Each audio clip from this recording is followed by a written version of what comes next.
Good morning, you beautiful people. I am Benji and this is the Hotspur Hood. And as you can tell, I'm in rather a good mood today. I'd like to have started off talking about, talking about Randall Kolo Muani. I'd like to have my 2 cents on that subject. But I think it would be absolutely criminal to not discuss Daniel Levy. Daniel Levy.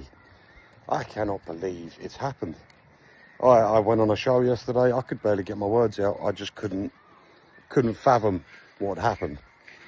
But look, in my opinion, and this is only my opinion, I believe Daniel will be remembered for 2 things, really and truly. And let's start off with the good stuff. As much as some of us don't want to admit it, Daniel Levy has made us a bigger club without really winning too much, which is quite impressive if you think about it. There aren't too many chairmen out there that have done the things Daniel Levy has done. He's given us an amazing stadium, one of the best in the world. He's given us from what I understand, I mean, Jose Mourinho once said that our training facility is the best on the planet in the world of football. And if someone like him says it, I'm going to take that for gospel. I think that's fair. So, you know, these are just a few things that he's done, and they are mightily impressive. So I believe that'll be the first thing that Daniel Levy will be remembered for. However, the second thing is going to be the footballing side of things. And boy, oh boy, will he be remembered for that. Look, realistically, there are a lot of Levy haters out there, and I can understand that. I'm one of them. But at the same time, I think you have to accept what he's done for the club. And what he's done for the club is essentially a bit of a miracle. But you do have to bear that in mind.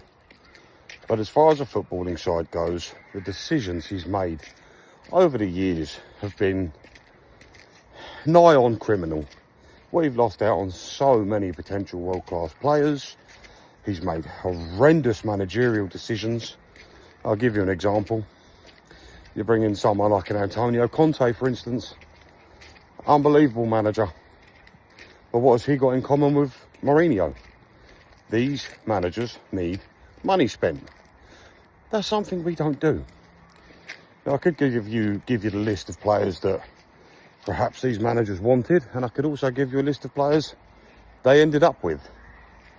And there is a vast difference between the two, let me tell you.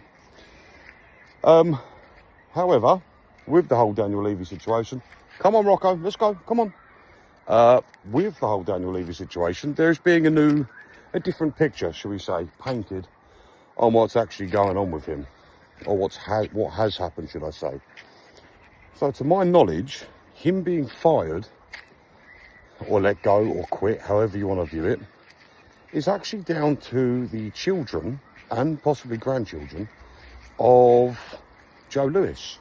So Joe Lewis's children is Viv and Charles, I believe, and I've lost my dog's ball. Viv and Charles. So Viv and Charles are very, very, very high up in ENIC. I couldn't give you exact positions, but I can tell you they are right up there. Now, these were the guys that wanted the change, which I think is fantastic. I feel like we've needed it for a very, very long time. I personally believe Daniel Levy is directly responsible for why the club has failed to win more than 2 trophies in 25 years. However, if this is the case, that then means that Viv and Charles are, you'd like to think, maybe would want to remain, you know, as Tottenham's owners, because they are the beneficiaries of ENIC. And it looks like they may be staying, which, hey, I've got no problem with, because realistically, they are now worth 7.6 billion, which is no joke. It's not oil money rich, but it's incredibly rich. I just feel that if we are to move forward and investment is to be made, then hey, why not?